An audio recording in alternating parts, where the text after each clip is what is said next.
이 사람들 잔대 진리는 모른 채 주님 곁을 떠나. 우리 함께 나눌 말씀 누가복음 12장 13절에서 21절까지 말씀입니다.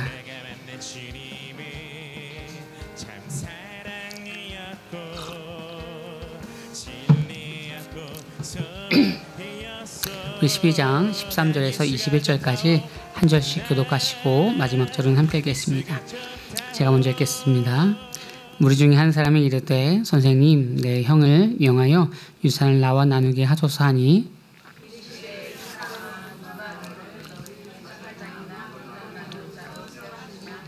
그들에게 이르시되 삼가 모든 탐심을 물리치라. 사람의 생명이 그 소유에 넉넉한 데 있지 아니하리라 하시고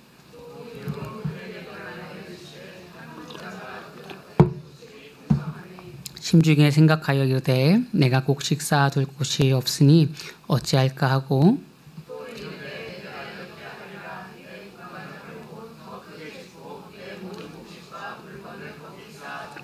또 내가 내 영혼에 이르되 영혼아 여러 해에 쓸 물건을 많이 쌓아두었으니 평안히 쉬고 먹고 마시고 즐거워하자 하리라 하되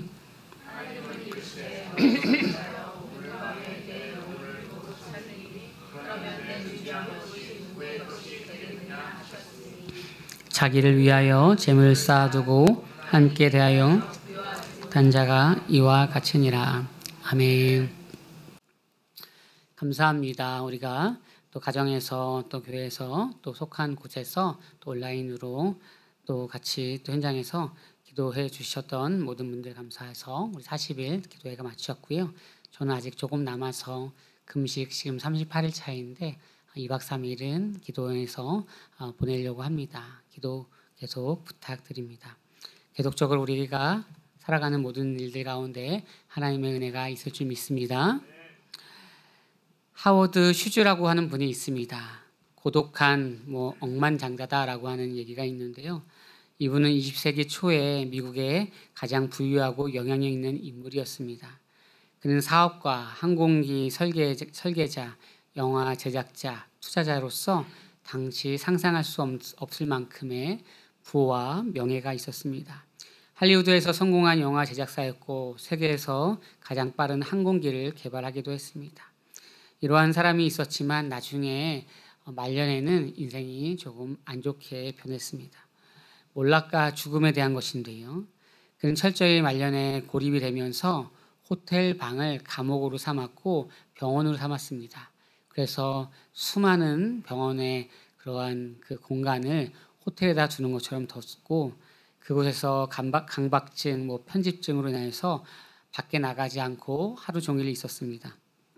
그는 수십 개의 호텔에 자신의 병실을 만들었는데 어느 정도였냐면 그가 나중에 1976년에 죽게 되었을 때 키가 190cm가 넘었는데 몸무게는 40kg밖에 되지 않았다고 합니다. 그러니까 어떻게 지내는지 알 수 있겠죠. 그리고 손톱은 깎지 않아서 많이 길게 되었고요. 머리카락과 수염도 아주 길었다고 합니다. 약물 중독과 고렙이 되었다라고 하는데요. 나중에는 유산 분쟁이 있어서 이것에 대한 다툼도 있었습니다. 아무리 많은 것을 가져도 그런 마지막이 좋지 않는다라고 한다면 사실은 얼마나 슬프고 아쉽습니까? 오늘 우리가 읽었던 이 본문도 그런 것과 비슷합니다. 나름 당시에 부자였던 것 같습니다. 네, 부자였었는데 어떤 일이 있었냐면 형에게 이제 유산이 많이 물려가니까 당시에는 이제 100이 있으면 70이 형이 유산을 갖는 것이었고 30은 동생이 갖는 것입니다. 너무 조금 불공평하죠. 첫째가 거의 2배를 가져가는 것들이죠. 형제가 많을수록 동생과 첫째의 차이가 사실은 많았습니다. 그런 상황 가운데 있었는데 이제 예수님께 말하는 겁니다. 예수님 도와주세요. 무엇을 도와줄까? 형에게 얘기해서 이제 유산을 반반 똑같이 갖는 것에 대해서 이제 허락할 수 있게 얘기해 주세요라고 하는 것입니다. 그때 예수님께서 내가 너희들의 그 재산을 나누는 그런 판단자로 왜 너는 그런 것에만 나를 때로는 사용하느냐 이런 개념인 거죠. 그리고 마지막에 이제 이 비유를 쭉 하면서 마지막에 이 재물이 있는데 주님께서 우리를 찾으시면 그 마지막을 준비하고 있는 사람이 누가 있느냐라고 하는 것이죠. 여러분들 마지막을 날마다 준비하시는 분들이 있을까요? 이것이 50이 되면 60이 되면 70이 되면 잘 될까요? 나중에 어떤 분들은 돌아가실 때 80이 넘어 돌아가실 때 마지막에 좋지 않은 모습으로 가시는 분들도 꽤 많다라고 들었습니다. 그러니까 우리가 살아가는 것은 80이 되든 90이 되든 더 무엇인가를 욕심내고 싶어 할 수밖에 없는 것이죠. 중고등학교 때 부흥회 때 이 말씀이 사실 단골의 말씀이었습니다. 오늘 주님께서 우리의 영혼을 찾아가시겠다라고 한다면 준비되었느냐라고 하는 그 질문을 하는 것인데, 이 말씀이 제가 어렸을 때는 잘 이해가 되지 않고 공감이 되지 않았지만 아직도 젊지만 이제 조금씩 이 내용을 말씀으로 함께 볼 때 나는 어떠한가라는 생각을 가지게 됐습니다. 오늘 한 4가지 정도의 말씀을 통하여서 받는 은혜들이 우리의 삶 가운데 있기를 소망합니다. 그럼 먼저 생각할 거는 오늘 본문에서 이 사람은 어떤 사람인가 할 때 보통은 부유했던 사람입니다. 당시에 재산을 나눈다라고 하는 것은 보통의 재산은 땅이거든요. 땅을 나눈다라고 하는 것들이 얼마나 큰 것입니까? 그러니까 보통은 중상층 이상의 사람이었습니다라고 생각하시면 됩니다. 그래서 상위 10%에서 20%, 보통 30% 안에 있는 사람이었을 것이다라고 생각하면 아마도 맞을 것입니다. 그러면 이 사람이 가지고 있는 관심이 무엇이었는가라고 할 때 내 곡식, 내 창고 표현입니다. 오늘 본문은 2가지 사건입니다. 하나는 형에게 이제 유산을 나눠서 반반 갖게 해달라고 하는 실제 있었던 사건이 있고, 그것과 함께 비유로 얘기해서 어떤 사람들이 한 사람이 있는데 부유한 사람인데 창고 곳간이 계속 넘치는 거예요. 그렇게 수확이 잘 돼서. 그래서 그 창고를 이제 허물고 2배, 3배로 계속 나는 지어야겠다라고 하는 이 내용이 2가지의 내용들이 같이 있는 것입니다. 첫 번째는 사실이고요. 2번째는 비유에 대한 내용들이죠. 그럼 이런 내용을 통하여서 예수님께서 우리에게 말씀하고 싶어 하시는 것은 무엇인가라고 하는 것이죠. 그 첫 번째는 내 안에 탐심을 버려라라고 하는 것입니다. 우리 15절 말씀 같이 읽어보겠습니다. 시작. 그들에게 이르시되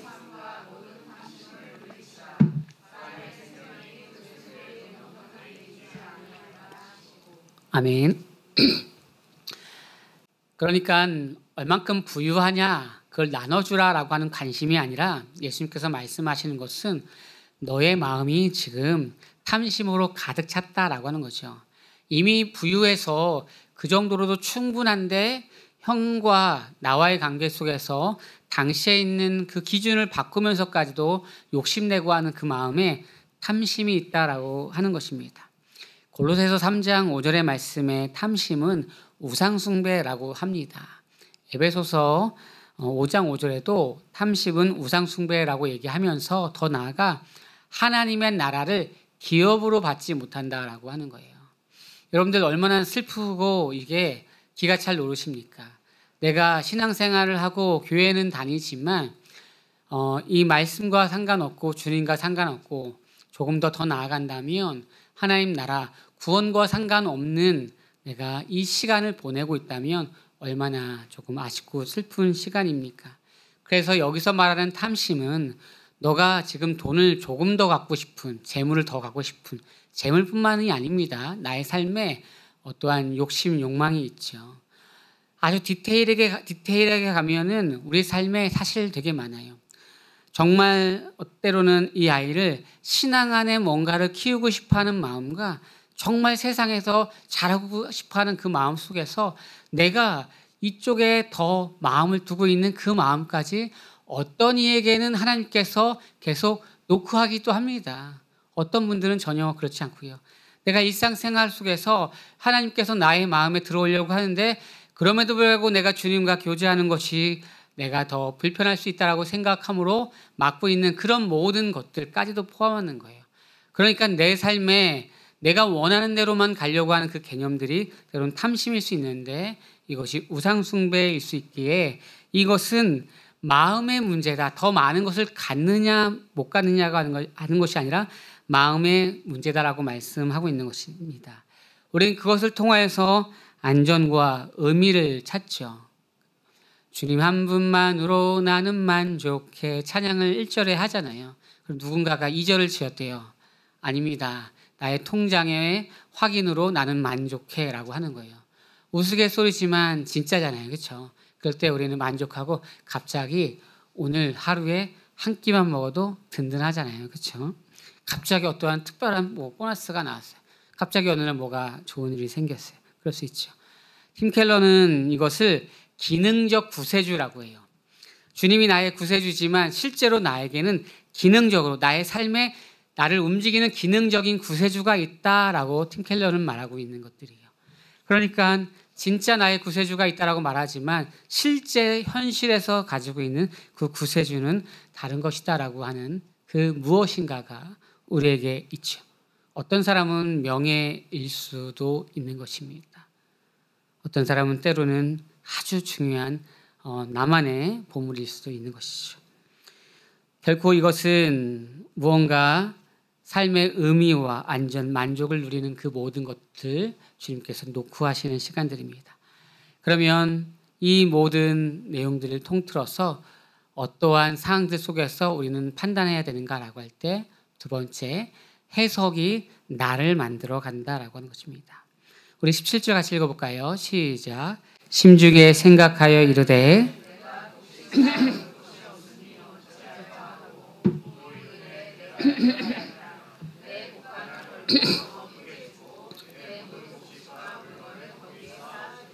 아멘. 형과 동생의 유산이 끝나고 그 얘기는 실제 있었던 것 같아요. 그리고 비유로 얘기하면서 이제 한 부자가 창고가 곳간이 점점 이제 좁아지는 거예요. 왜냐하면 많은 수확물이 있어서. 그래서 5평이었던 거를 30평, 50평, 100평으로 늘리는 거예요. 그런데 이런 해석이 가능하죠. 너무나 좋은 일이죠. 우리도 이런 일들이 있죠. 어느 곳이 흉년이 들어도 내 곳간이 넘쳐나니까 그것을 더 크게 지는 것이 이런 이윤을 추구하는 이 세상에서 틀린 것은 아니라는 것이죠. 틀린 것은 아닙니다. 그런데 분명한 것은 이것은 우리가 진짜 신앙인으로서는 조금 아쉬운 것이라고 하는 것이죠. 왜냐하면 이 사람은 내 곡식, 내 창고, 내 것에 대한 것을 계속 불리려고 하는 개념들만 많이 있는 것이죠. 이렇게 혹시 생각할 수는 없을까요? 내가 이렇게 부유해지는 것이 무엇으로 오는 것인가? 야, 정말 이게 하나님의 은혜인데? 라고 하는 것이죠.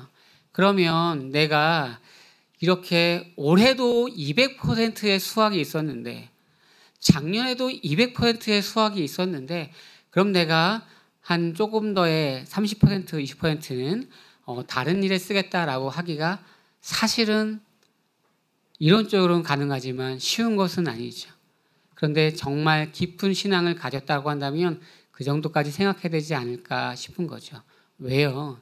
이 사람들은 예수님에게 이런 질문도 하고 대화를 할 정도라고 한다면 단순히 교회를 다니는 정도가 아니라 주님과 깊은 관계 속에서 있다라고 저는 생각하거든요. 그러면 적어도 하나님 저에게 주셨던 그 은혜가 다 주님께서 주신 것입니다라고 하는 그 뉘앙스라도 있어야 되는데 전혀 그렇지 않다라고 하는 것이죠. 얼마나 이것을 부자 비유라고 얘기도 하는데 사실 주님은 어리석은 자의 비유다라고 얘기를 하기도 한다라는 것이죠. 사실 쉬운 것은 아닙니다. 저도 이제 교회에 오셨던 분들 중에서 목회를 이제 하다가 이제 조금 잠깐 쉬시고 개척을 하려다가 하지 못한 분들도 있었어요. 그리고 그래서 저희 교회가 그렇게 크진 않지만 같이 1년 정도 예배를 드리면 만약에 개척을 하시게 되면 저희가 한 3년 정도 사이를 지원하겠습니다라고 할 때 사실은 저는 저의 인생에 가장 그게 어려운 거예요. 사람마다 다르지만요. 저는 사실 이제 부목사 할 때 하나님께서 여러 번 노크를 하셨거든요. 무엇인가 풍성해져서 다 갖추어져서 네가 너에 있는 어떤 것을 띄워주는 것들이 아니라 정말로 하나님 나라를 위해서 무엇인가 작은 틈이 있으면 그것을 메꿔줄 수 있겠니? 그래서 누군가에게 그런 또 개척을 할 때 힘이 되어줄 수 있겠니? 라고 하는 것이 사람마다 다르지만 저에게는 좀 어려웠던 것들이에요.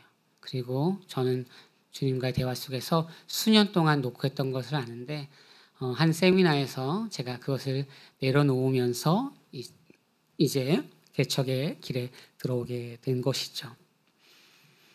그러나 이제 되지는 못했어요. 개척을 한다라는 것들은 사실 쉽진 않았죠. 50이 넘어도 이 상황과 현실 앞에서 어렵다는 것을 저는 충분히 이해합니다. 그만큼 오늘 본문에서도 무엇인가 풍성해져도 그것을 하나님의 은혜 가운데 쓰기가 어려운데 나의 상황이 그 정도가 되지 않았는데 할 수 있는가라고 하는 것은 더더욱이 쉽지 않은 것입니다.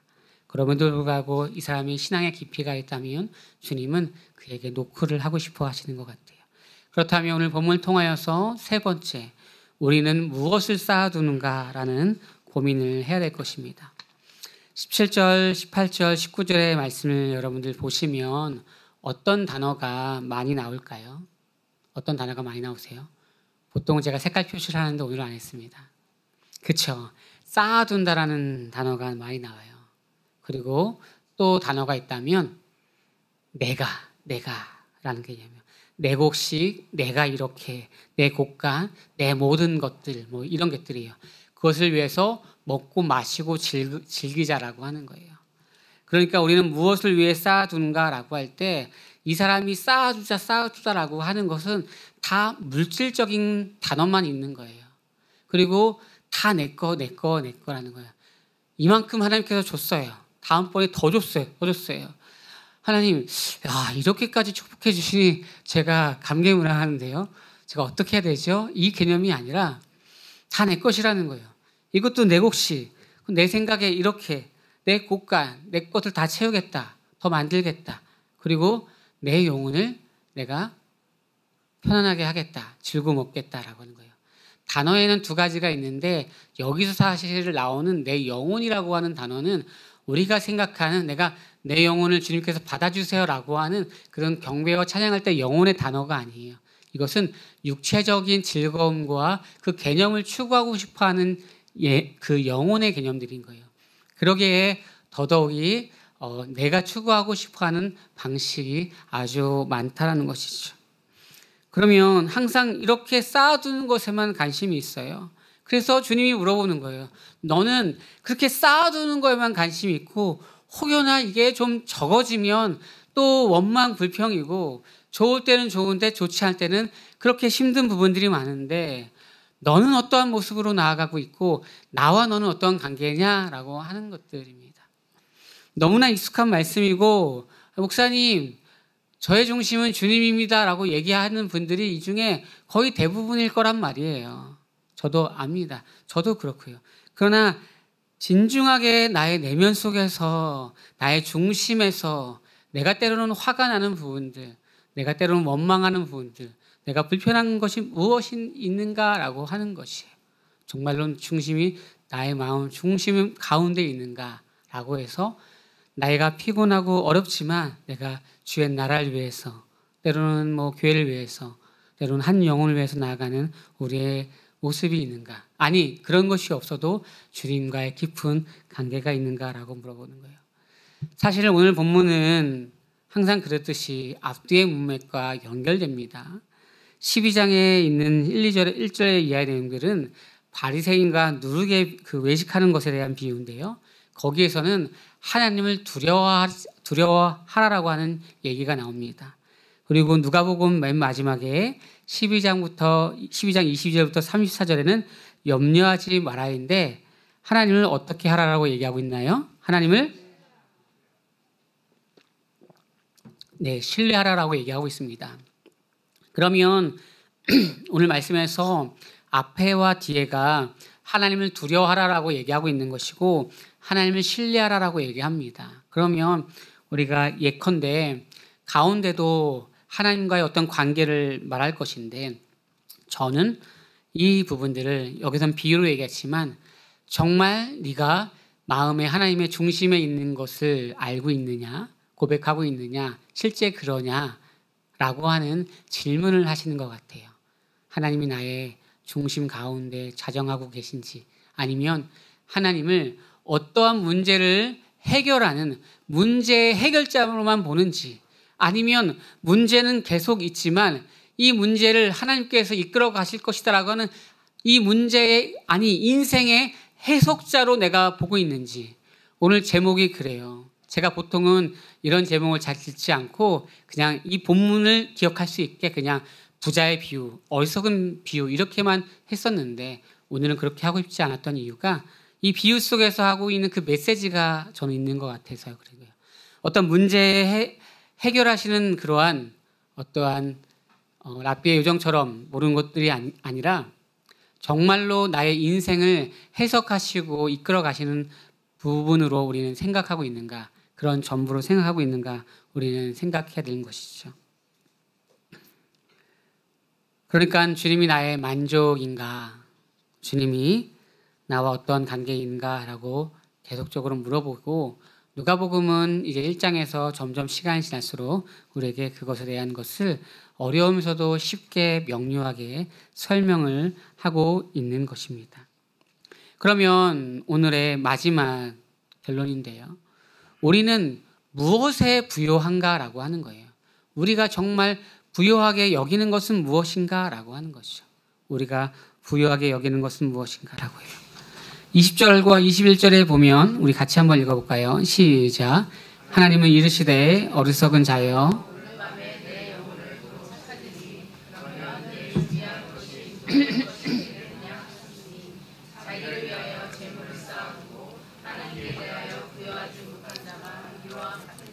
아멘. 어리석은 자여, 내가 너의 영혼을 찾아간다면 너는 무엇을 준비하고 있느냐라고 얘기하시면서, 재물을 많이 쌓아두는 것도 좋은데 이 말은 이겁니다.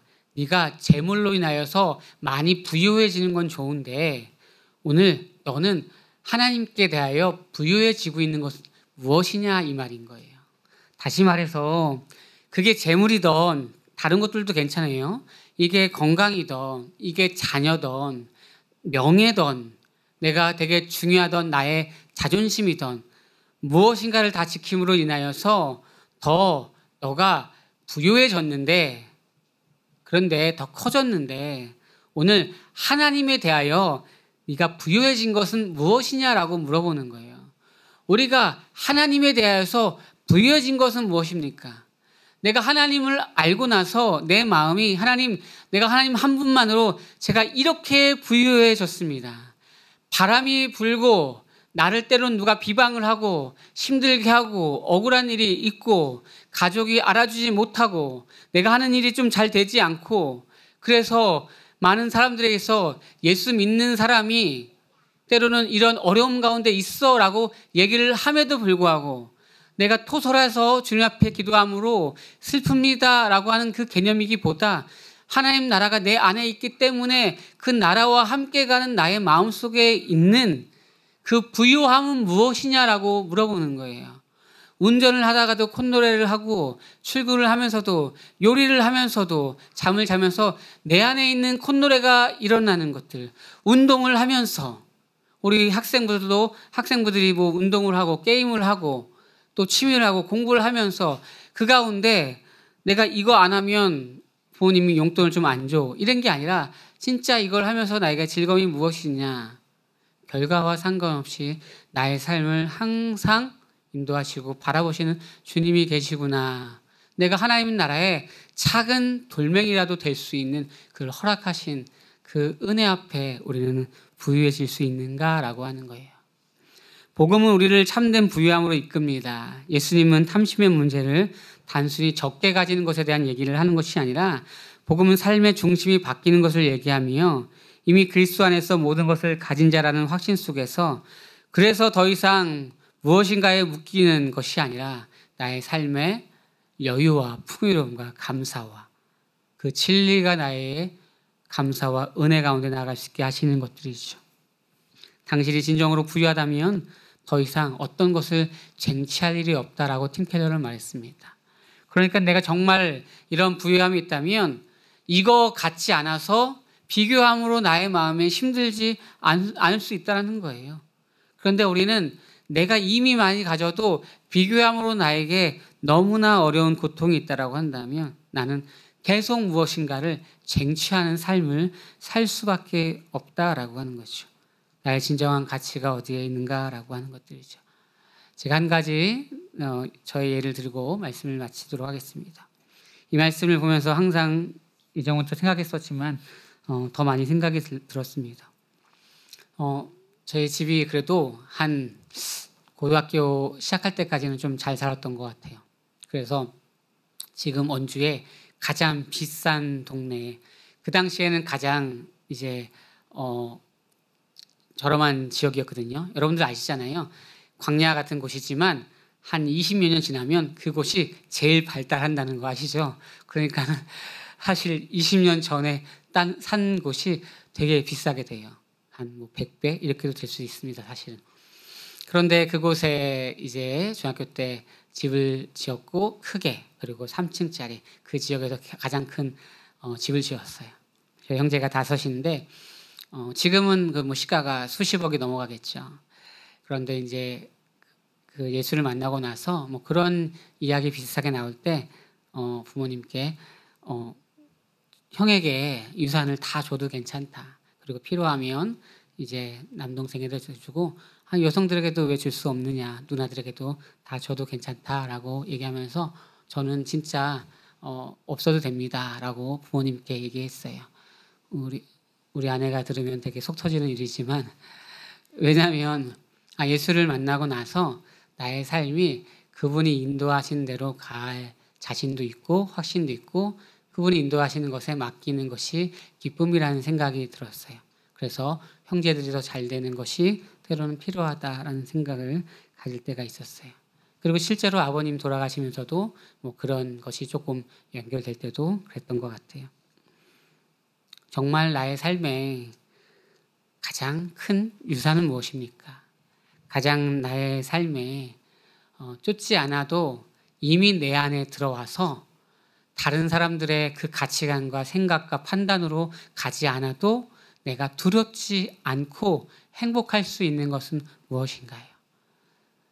나중에 어머니가 자주 얘기했어요. 야, 너가 가장 속을 안 새기기도 하고 나의 마음을 시원케 해준다라고 얘기해서 제가 아들인데도 딸처럼 계속 전화를 해요. 저는 살갑게 잘 못하거든요. 그런데 이제 전화를 막 할 때가 있어요. 여러분 삶에 무엇인가를 쫓으려고 하지 않고 이미 들어와 있는 완벽한 진리된 것은 무엇입니까?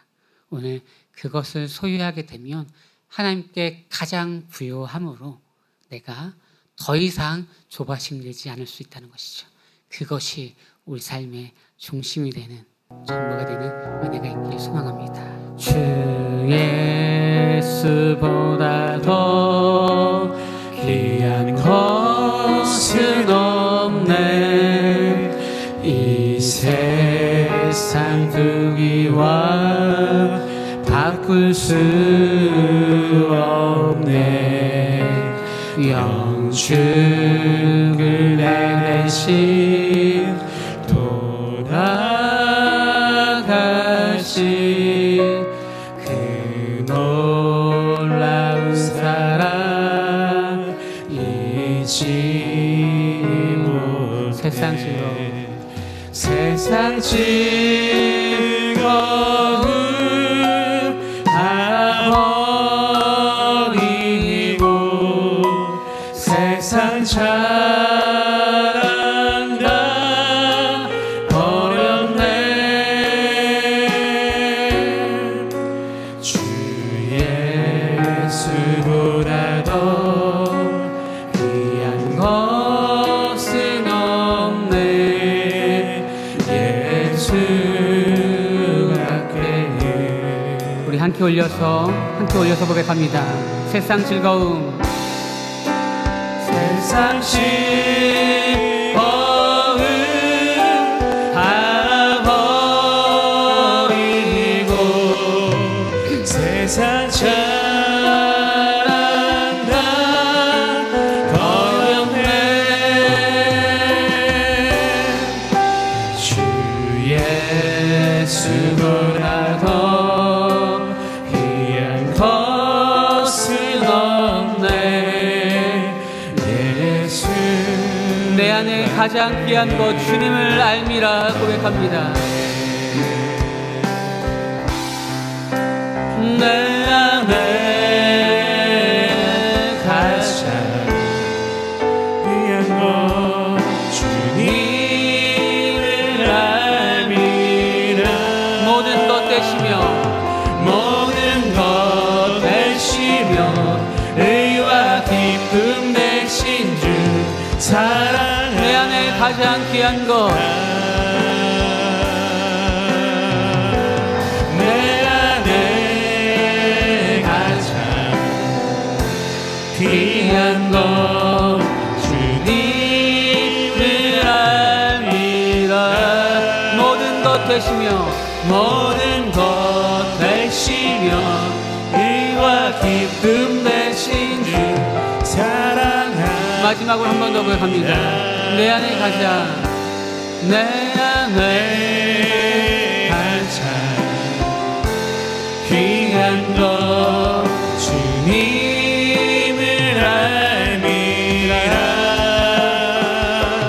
모든 것 되시며 의와 기쁨 되신 주 모든 것 되시며 의와 모든 것 되시며 모든 것 되시며 마지막 한 번 더요. 모든 것 되시며 모든 것 되시며 의와 기쁨 되신 주 사랑합니다.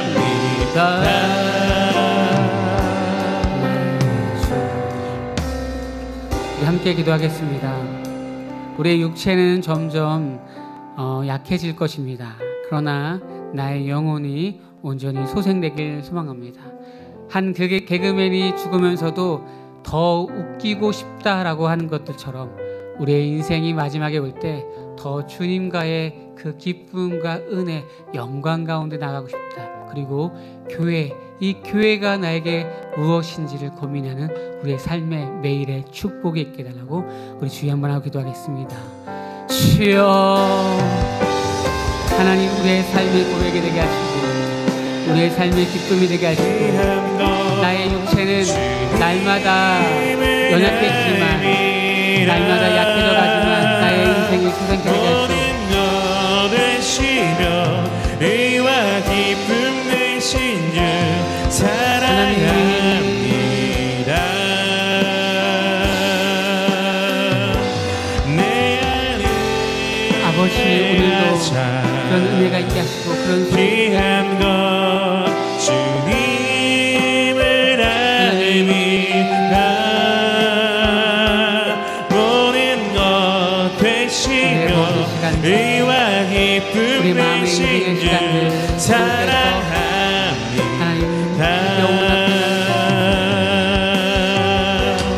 내 안에 가장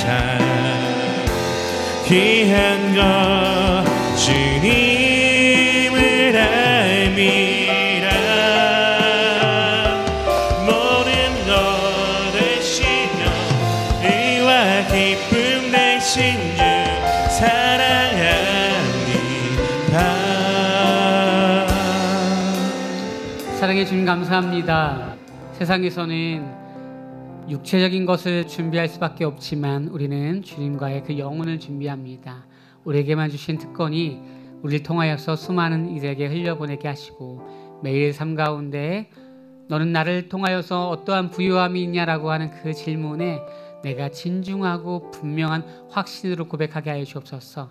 언젠간 주님이 우리의 생을 마칠 때 어떠한 연예인들도 더 노래를 잘하고 싶어, 더 웃기고 싶다라고 해서 주는 것들처럼 나 인생에 주님 앞에 할 수 있는 만큼 내가 최선을 다했고 결과와 상관없이 주님을 날 받아주시니 내가 너무나 행복합니다라는 그 기쁨이 있는 우리의 삶이 되게 하여 주옵소서.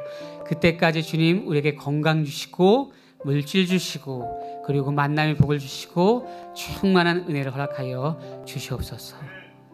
이제는 예수 그리스도의 은혜와 하나님 아버지의 극진하신 사랑하심과 성령님의 감화 감동하심과 새롭게 하심이 그렇게 온전히 주님을 마음에 품고 내 안에 가장 귀한 것입니다라고 고백하는 우리 귀한 공동체 위에 그리고 아픈 환우들과 또 여러 가지에 고민하는 모든 분들 위에 이제부터 영까지 함께 있을지어다.